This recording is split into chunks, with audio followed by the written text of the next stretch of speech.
আসসালামু আলাইকুম। এই ভিডিওটা যারা দেখবেন নিজ দায়িত্বে সবার নিতে বেশি বেশি শেয়ার করবেন। আমি গাউসিয়া কমিটি থেকে শুরু করে আপনার চট্টগ্রামের মধ্যে যারা মানবিকভাবে ফ্রিজার লাশবাহী অ্যাম্বুলেন্স মানবিকভাবে উপহার হিসেবে দেন গরিব পরিবারের পাশে দাঁড়ান, তাদের জন্য এই মেসেজটা। যাদের কাছে আপনার গাউসিয়া কমিটির এরকম লাশবাহী ফ্রিজের গাড়ি থাকবে আর মানবিক সংগঠনের লাশবাহী ফ্রিজের গাড়ি দিবেন, আপনারা আপনাদের নাম্বারটা এবং সংগঠনের নামটা কমেন্টে দিয়ে দিবেন। আমি ইনবক্সে আপনার ক্যাপশনের এই ভিডিওর ক্যাপশনের মধ্যে নাম্বার থাকবে ওনার পরিবারে, ওই নাম্বারে ফোন করে আপনারা নাহলে যোগাযোগ করবেন, নাহলে আপনাদের নাম্বার আর সংগঠনের নামটা আপনারা কমেন্ট বক্সে দিয়ে দিবেন। এক প্রবাসী ভাই মৃত্যুবরণ করেছে আজকে দীর্ঘ কয়েকদিন ধরে। তো মানে অনেক অসহায় বলতে গেলে ভাষায় প্রকাশ করতে পারবো না। সো আনতে পারতেছে না। তো আগামী সোমবারে সবকিছু প্রসেসিং হচ্ছে, ইনশাল্লাহ আনার জন্য প্রস্তুতি হয়েছে সবার, মানে সব কাছ থেকে টাকা পয়সা নিয়ে আর কি।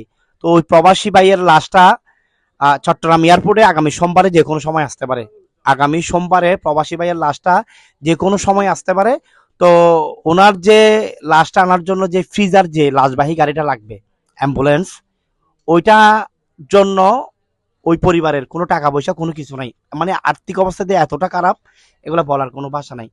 তো আমি গাউসিয়া কমিটির দৃষ্টি আকর্ষণ করব, চট্টগ্রামের যেগুলো মানবিক সংগঠন আছে যারা আপনারা লাশবাহী ফ্রিজার গাড়ি গিফট করেন, উপহার হিসেবে দেন মানুষের পাশে থাকার জন্য মানবিকভাবে, তাদের কাছে আমার অনুরোধ ক্যাপশনের নাম্বার থাকবে, নাম্বার এই ক্যাপশনের নাম্বারটা যেন কাজিনের নাম্বার, ওখানে যোগাযোগ করলে হবে।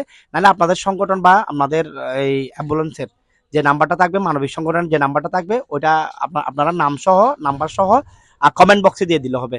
ওনার পরিবার থেকে আমি দিয়ে দিলে আপনাদের সাথে যোগাযোগ করবে। আগামী সোমবারে ওই প্রবাসী ভাইয়ের লাশ আসতেছে চট্টগ্রাম এয়ারপোর্টে। চট্টগ্রাম এয়ারপোর্ট থেকে ওই লাশটা যাবে রাউজানের আপনার রন্য চৌধুরী ঘাটার ওখানে যাবে।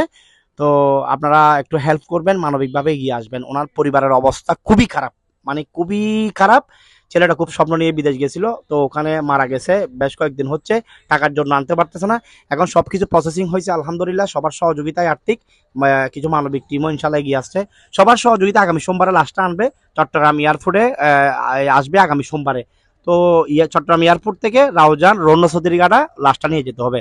তোরা যারা লাশবাহী ফ্রিজার গাড়ি মানবিকভাবে গাউসিয়া কমিটি সংগঠন বা অন্যান্য মানবিক সংগঠন যারা আছেন, দেখিও একটা লাশবাহী গাড়িটা গিফট করবেন ওই দিনের জন্য। ওনার পরিবারের অবস্থা খুবই খারাপ, এই মুহূর্তে ওনাদের 1000 টাকা দিয়ে যে একটা লাশবাহী গাড়ি ঠিক করবে এরকম আর্থিক অবস্থা নেই, খুবই খারাপ। তো আপনারা যারা ভিডিওটা দেখবেন শেয়ার করবেন এবং কমেন্ট বক্সে নাম্বারটা দিয়ে দিবেন। ধন্যবাদ। আসসালামু আলাইকুম।